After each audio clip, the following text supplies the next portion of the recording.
У эфіры Белсату кароткае выданне навінаў серады 4 снежня. У студыі для вас працуе Александр Баразенко і вось галоўнае на гэтую хвіліну. Ад 15 гадоў да пажыццёвага. У акруговым суде Варшавы распачаўся працэс у справе аб згвалтаванні і забойстве 25-гадовай беларускі Лізы. Сёлета 25 лютага беларуску без прытомнасці знайшлі ў браме дому ў цэнтры польскай сталіцы. Дзяўчыну шпіталізавалі, але 1 сакавіка яна памерла ў рэанімацыі. Хутка паліцыя затрымала падазраванага, 23-гадовага паляка Дор'яна С. У яго знайшлі нож ды і іншыя доказы. Злачынства выклікала шырокі грамадскі рэзананс у Польшы. У Варшаве прайшоў марш супраць гвалту ў памяць аб забітай. Нападніку выставілі абвінавачанне ў забойстве на сексуальнай глебе і ў рабаванні. Асноўная частка суда будзе закрытая, аднак вырак у справе могуць агучыць публічна. Яшчэ адное паседжанне запланавалі на 16 снежня.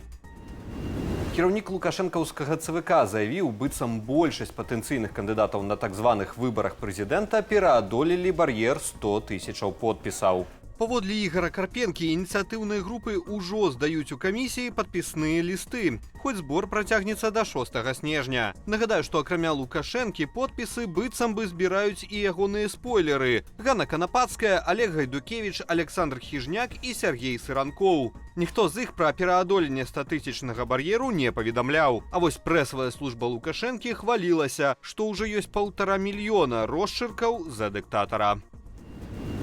Міністэрства замежных справаў Літвы афіцыйна паінфармавала беларускую амбасаду ў Вільні пра дэнансацыю пагаднення аб мытнай супрацы паміж краінамі. Такое афіцыйнае паведамленне – апошні крок у спыненні дзеяння дакументу. Пагадненне рэгулюе абмен інфармацыяй паміж мытнымі органамі, узаемнае прызнанне дакументаў, правядзенне супольных захадаў для спынення абароту незаконных грузаў. Документ юрыдычна перастане дзеяць 27 траўня наступнага года. Аднак фактычна супраца паміж мытнямі Беларусі і Літвы спынілася пасля пачатку расійскай агрэсіі супраць Украіны, распачатай у тым ліку з тэрыторыі Беларусі. Ніводнай лішняй хвіліны для пацыентаў і абмежаванні на выкарыстанне мыла. Міністэрства аховы здароўя выпусціла пастанову аб нормах працягласці прыёму і выкарыстання матэрыялаў для надання платных медычных паслуг. Згодна з дакументам, цяпер на першасны прыём пацыентаў спецыялісты маюць не болей за 25 хвілінаў. Другі візіт мусіць быць карацейшы, не больш за 15 хвілінаў. Даўжэй могуць кансультаваць беларусаў дактары кваліфікацыйнай катэгорыі – паўгадзіны. А спецыялісты з навуковую ступенню ці акадэмікі могуць дапамагаць пацыенту цэлую гадзіну. Дакумент Мінздароўя таксама прадугледжвае нормы для выкарыстання пры прыёме пацыентаў аднаразовых пальчатак, сурветак, рушнікоў, антысептыкаў ды інструментаў, што пагражае медычным цэнтрам, дзе дактары лішні раз памыюць рукі, не ўдакладняецца.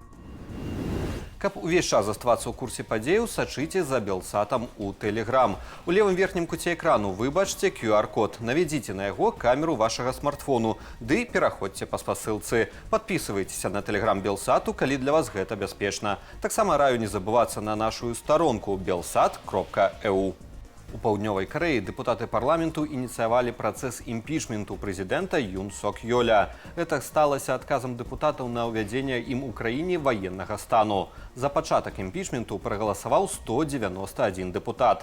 Каб адхіліць Юн Сок Йоля ад пасады, спатрэбіцца 200 галасоў. Галасаванне наконт імпічменту адбудзецца 6 ці 7 снежня. Учора прэзідэнт Паўднёвай Карэі увёў у краіне ваенны стан. Гэта адбылося ўпершыню з 1979 года. Юн Сок Йоль абвінаваціў дэмакратычную партыю, што мае ў парламенце большасць, у спробе паралізаваць урад і справакаваць крызіс. Парламент быў названы групаю злачынцаў, што сімпатызуюць Паўночнай Карэі. Будынак блакавалі, спецназ і вайскоўцы былі сцягнутыя ў цэнтр Сеулу. Каля будынку парламенту пачаліся масавыя пратэсты. Праз некалькі гадзінаў пасля абвяшчэння ваеннага стану паўднёва-карэйскім дэпутатам удалося пракрасціся ў парламент і прагаласаваць за яго адмену. Прэзідэнт зацвердзіў гэтае рашэнне на ранішнім паседжанні ўраду.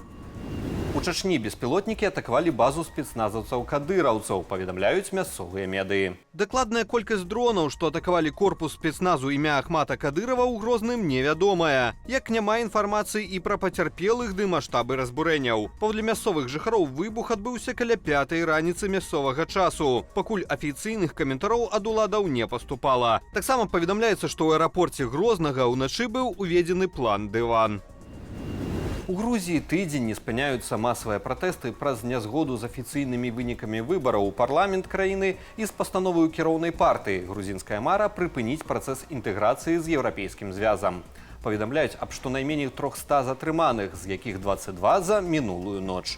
Мінулая ноч запомнілася не толькі жорсткімі затрыманнямі, але і спаленнем пудзіла старшыні грузінскай мары алігарха Бедзіна Іванішвілі ды ягоным імправізаваным пахаваннем. Сілавікі двойчы атачалі і разганялі пратэстоўцаў, стралялі ў іх капсуламі з газам, ужывалі вадамёты. Пратэстоўцы будавалі барыкады і падпальвалі іх. Бліжэй світання людзі калонную рушылі да Тбіліскага універсітэту. Акцыі пратэсту праходзяць не толькі ў Тбілісі, але і ў Кутаісі, Батумі ды і іншых гарадах Грузіі. Святочнае дрэва мары. У Мюнхене ўсталявалі незвычайную і самую дарагую калядную ялінку Еўропы. Трохметровае дрэва ўпрыгожылі 2024 залатымі інвестыцыйнымі манетамі Венская філармонія. Кошт такой ялінкі больш за 5 мільёнаў еўраў. Яе ўсталявалі ў галоўным офісе кампаніі «Проаурум», што спецыялізуецца на продажы каштоўных металаў. Хоць само дрэва не прадаецца, асобныя манеты даступныя для набыцця.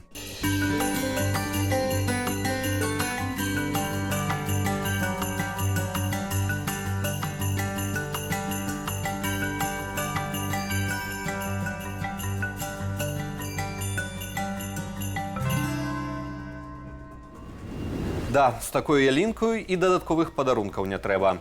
А ў мяне на гэтым усё. Падрабязней пра галоўныя падзеі дня з каментарамі і аналітыкаю распавядуць мае калегі ў вечаровым інфармацыйным эфіры Белсату. Я ж на гэтым з вамі развітваюся.